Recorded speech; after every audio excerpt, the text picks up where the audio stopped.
Vadodara gas limited દ્વારા PNG અને સીએનજીના ભાવમાં વધારો ઝીંકવામાં આવતા હવે વડોદરા શહેરમાં વધુ એકવાર મોંઘવારીનો માર સહન કરવાનો વારો આવ્યો છે. વડોદરા ગેસ લિમિટેડ દ્વારા શહેરના અંદાજે 3 લાખથી વધુ ગ્રાહકો પર ભાવ વધારો ઝીંકવામાં આવ્યો છે. ખાસ વાત એ છે કે છેલ્લા 5 મહિનામાં કંપની દ્વારા આ બીજી વખત ભાવ વધારો કરવામાં આવ્યો છે.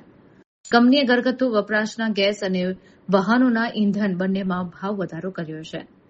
પીએનજી પાઇપલાઇન ગેસ પ્રતિ ઘન મીટર 1.50નો વધારો કરાતા હવે નવો ભાવ 51.74 થયો છે, જેનાથી ગૃહિણીઓનું રસોડાનું બજેટ ખોરવાશે. સીએનજી વાહન ગેસ પ્રતિ કિલોગ્રામ 1નો વધારો થતાં નવો ભાવ 83.95 પર પહોંચ્યો છે, જેની સીધી અસર રિક્ષા ચાલકો અને ખાનગી વાહનો પર પડશે. આશ્ચર્યની વાત એ છે કે 1 મેથી અમલી બનેલા ભાવ વધારા અંગે કંપનીએ કોઈ સત્તાવાર જાહેરાત કરી નથી.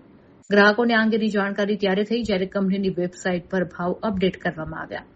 સૂત્રોના જણાવ્યા અનુસાર હાલમાં યુએસ, ઇઝરાયલ અને ઈરાન વચ્ચે ચાલી રહેલા ભૌગોલિક રાજકીય તણાવને કારણે વૈશ્વિક બજારમાં ગેસ મેળવવો મોંઘો બન્યો છે. આંતરરાષ્ટ્રીય સ્તરે પુરવઠાની અનિશ્ચિતતા અને વધતા ખર્ચનું ભારણ કંપનીએ આખરે વડોદરાના સામાન્ય ગ્રાહકો પર નાખ્યું છે.